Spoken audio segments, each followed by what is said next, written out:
తెలుగు ప్రేక్షకుల ముందుకు గురు సినిమాతో వచ్చిన ముద్దుగుమ్మ రితికా మోహన్ సింగ్. ఈ అమ్మడు నటి మాత్రమే కాకుండా మార్షల్ ఆర్ట్స్లో ప్రావీణ్యం పొందింది. సాధారణంగా హీరోయిన్స్ చాలా సున్నితంగా ఉంటారు అంటారు. కానీ ఈ ముద్దుగుమ్మ చాలా రఫ్గా ఉంటుంది. ఈమె నటించిన గురు సినిమాతోనే ఆ విషయానికి అర్థం అవుతుంది. తెలుగులో ఈమె చేసిన సినిమాలు తక్కువే అయినా కూడా మంచి గుర్తింపు దక్కించుకుంది. గురు సినిమా తర్వాత తెలుగులో ఈమె నీవెవరో సినిమాలో నటించింది. ఆ సినిమా ఆశించిన స్థాయిలో ఆకట్టుకోలేకపోయింది. వళరి అనే తెలుగు సినిమాలో కూడా ఈమె నటించింది. కానీ అవి పెద్దగా విజయాన్ని సొంతం చేసుకోలేదు.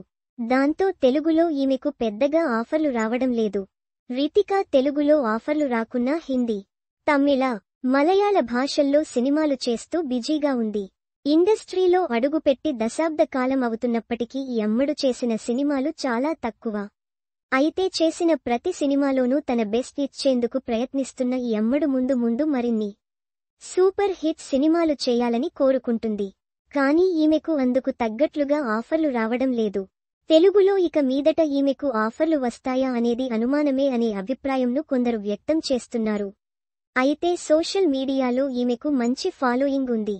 దాదాపుగా 50 లక్షల మంది ఫాలోవర్స్ను కలిగి ఉన్న ఈమె రెగ్యులర్గా అందమైన ఫోటోలను షేర్ చేస్తూ వస్తుంది.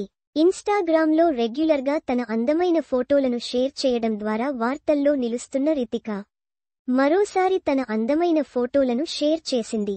ఆకట్టుకునే అందంతో పాటు మంచి ఫిజిక్ ఈ అమ్మడి సొంతం అని ఈ ఫోటోలు చూస్తే అనిపిస్తుందని నెటిజన్స్ కామెంట్స్ చేస్తున్నారు. సాధారణంగా మార్షల్ ఆర్ట్స్లో ప్రావీణ్యం ఉన్నవారు ఫిజిక్ పరంగా అందంగా ఉండరు అనే అభిప్రాయం ఉంటుంది. కానీ ఈ అమ్మడు మార్షల్ ఆర్ట్స్లో ప్రావీణ్యం ఉన్నప్పటికీ ఫిజికల్గా స్ట్రాంగ్గా ఉంటూనే అందాల ఆరబోత చేస్తూ అందరినీ ఆకట్టుకుంది. ఈ అమ్మడి యొక్క అందం ఎంతో మంది స్టార్ హీరోయిన్స్తో పోల్చితే బెటర్ అనే కామెంట్స్ వస్తున్నాయి.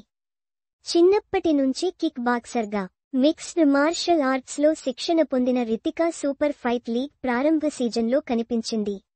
అంతేకాకుండా మిక్స్డ్ మార్షల్ ఆర్టిస్ట్గాను పోటీ పడింది.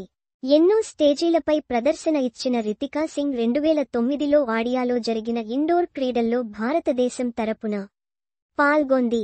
సుధ కొంగర తమిళ చిత్రం ఇరుది సుట్రులో మాధవన్తో కలిసి నటించింది. తమిళ్లో మాత్రమే కాకుండా ఇతర భాషల్లోనూ ఈమె నటించింది. 3 సార్లు ఫిల్మ్ ఫేర్ అవార్డులు అందుకుంది. అంతేకాకుండా జాతీయ అవార్డు, సైమా అవార్డు, తమిళనాడు రాష్ట్ర ప్రభుత్వ అవార్డును సైతం దక్కించుకుంది.